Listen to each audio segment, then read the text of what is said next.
bermuda di Samudra Atlantik memang terkenal karena kemisteriusannya.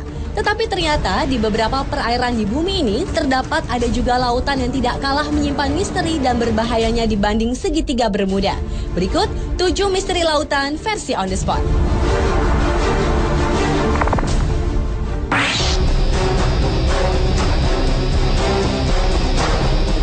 Lautan yang pertama yang menyimpan misteri adalah Laut Setan.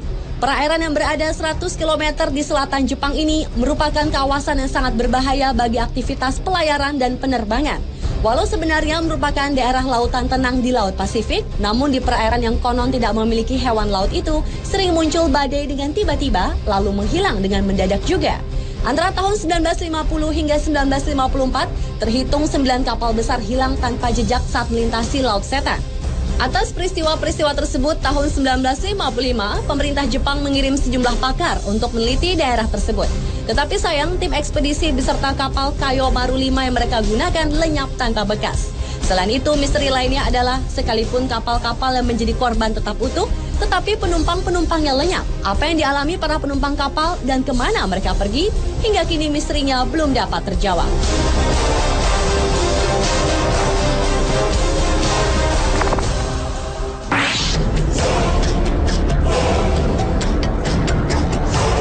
Kawasan perairan ini bernama Tanjung Harapan atau yang juga dikenal dengan sebutan Tanjung Badai di Afrika Selatan. Selama ratusan tahun sudah banyak kapal besar yang tenggelam di sini. Bagi para pelaut, perairan Tanjung Harapan merupakan daerah yang dianggap berbahaya. Karena tanpa sebab, tiba-tiba sering terjadi gelombang raksasa yang tingginya dapat mencapai 30 meter. Padahal saat itu laut sedang tenang. Kemudian gelombang itu akan membentuk rongga yang sangat besar.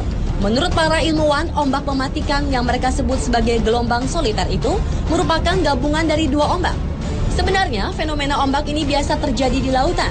Tetapi area Tanjung Harapan merupakan perairan yang paling berbahaya dibanding dengan segitiga Bermuda di Samudra Atlantik.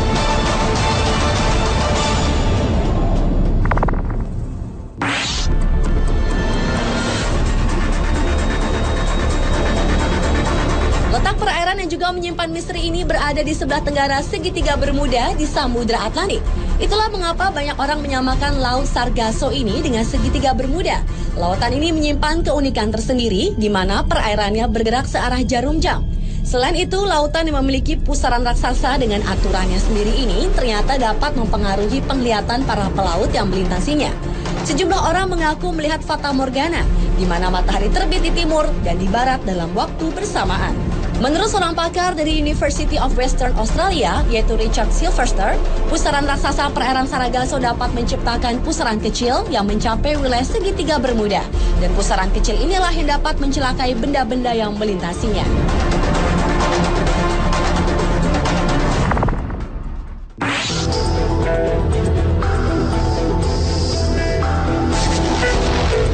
Selanjutnya adalah perairan Pulau Sagori, Kabaina, Sulawesi Tenggara. Sebelum tahun 2002, pulau yang merupakan objek wisata ini ternyata menyimpan misteri. Antara lain adalah misteri seringnya terjadi kapal karam. Oleh karena itu, banyak orang menyebutnya segitiga Bermuda di Kabaina. Menurut tokoh masyarakat suku Sama, di Kabaina sejak dahulu hampir setiap 2 tahun, perairan Pulau Sagori menelan korban seperti kapal pecah karena menabrak karang, ataupun korban manusia yang dibawa hanyut gulungan ombak pantai pulau tersebut. Karena tidak terhitung lagi jumlah kapal yang terkubur di dasar Laut Sagori. Perairan ini disebut kuburan kapal. Kapal yang terkubur di sini antara lain kapal layar VOC dan kapal-kapal yang diperkirakan berasal dari Cina.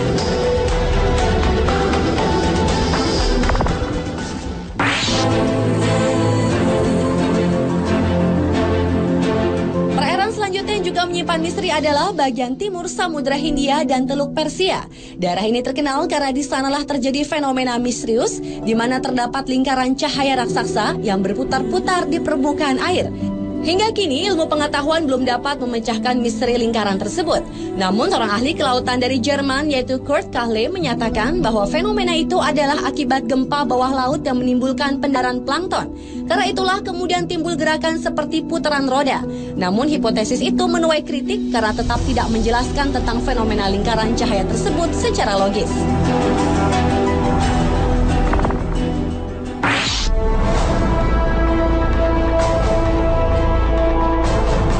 Selanjutnya adalah misteri pusaran air di Laut Norwegia. Pusaran air di bagian barat laut Norwegia ini juga terkenal karena peristiwa lautnya yang menakjubkan. Di laut ini terjadi pusaran air sebanyak 2 kali dalam sehari. Permukaan air dari pusaran tersebut lebih rendah puluhan meter dari permukaan air laut dan kekuatannya puluhan kali lipat dibanding arus biasa. Anehnya, pusaran akan berubah arah berlawanan setiap 3-4 bulan. Peristiwa ini dikenal dengan istilah maelstrom yang dipopulerkan oleh Edgar Allan Poe, yaitu penulis paling produktif di Amerika. Maelstrom sendiri berarti air yang berputar kuat dan besar.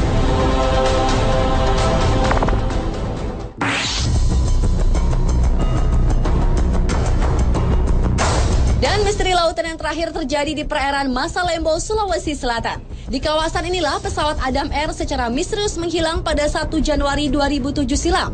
Selain itu, perairan Masalembo juga pernah menelan 3 buah pesawat yang menghilang secara misterius pada tahun 1961 dan konon keberadaannya belum bisa ditemukan. Sebuah teori mengatakan bahwa fenomena segitiga Bermuda terjadi karena adanya kantong udara atau air hole. Fenomena alam inilah yang diperkirakan menjadi penyebab menghilangnya pesawat Adam Air yang hingga sekarang belum diketahui nasibnya. Menurut pakar penerbangan Martono, kantong udara adalah sebuah ruangan yang berisi udara yang mengalir dengan kecepatan tinggi sehingga dapat menyedot kapal atau pesawat. Dan sekitar Masalembo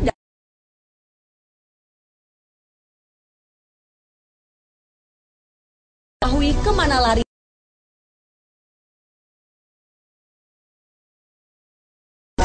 Pemirsa, itulah 7 misteri lautan versi On The Spot.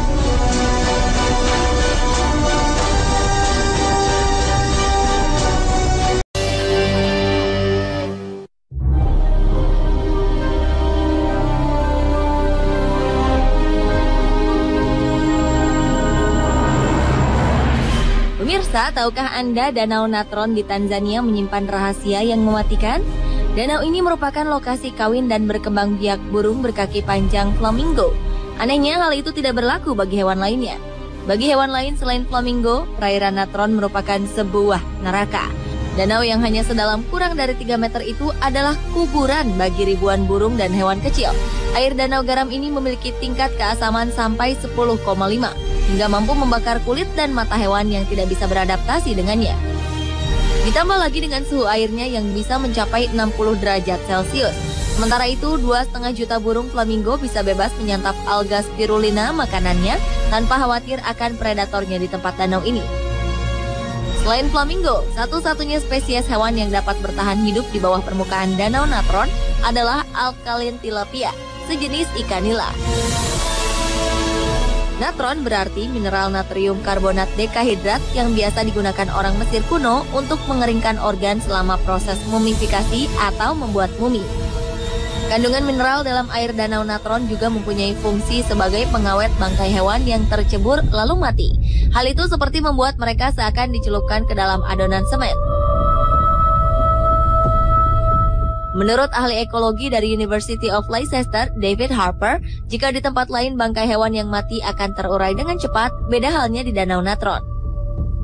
Saat mengering, garam akan membentuk lapisan kerak dan akan bertahan selamanya.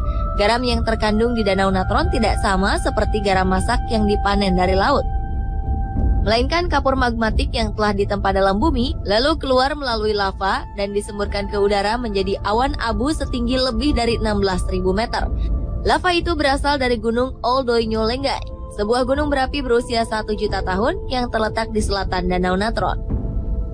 Gunung Oldoinyolengai sendiri telah meletus 8 kali sejak 1883 dan terakhir meletus pada tahun 2007 lalu. Jika gunung berapi lain biasanya memuntahkan silikat, namun Oldoinyolengai merupakan satu-satunya gunung berapi di bumi yang menyemburkan natrokarbonatit, zat yang jauh lebih asin dari silikat. Material abu vulkanik kemudian dikumpulkan air hujan yang masuk ke danau. Ternyata hal itulah yang menyebabkan mengapa hewan yang tercebur ke dalam Natron terlihat seperti telah jatuh dalam ember semen. Belum diketahui bagaimana bisa burung-burung dan kelelawar terjun ke dalam air danau Natron. Menurut seorang fotografer yang pernah mengabadikan bangkai-bangkai hewan di danau ini, yaitu Nick Grant, mungkin para hewan itu bingung dengan refleksi alami ekstrim pada permukaan danau yang kerap berubah warna. Hal itu mirip dengan fenomena burung terbang ke arah jendela kaca dan menabraknya. Saat memotret bangkai binatang yang kini mirip patung itu, Nick Brand memutuskan untuk membuat mereka dalam posisi seakan masih hidup. Ia menaruh mereka di ranting pohon atau di atas air. Sebagian hasil karya Nick Brand kini dipamerkan di Hastert Chrysler di New York, Amerika Serikat.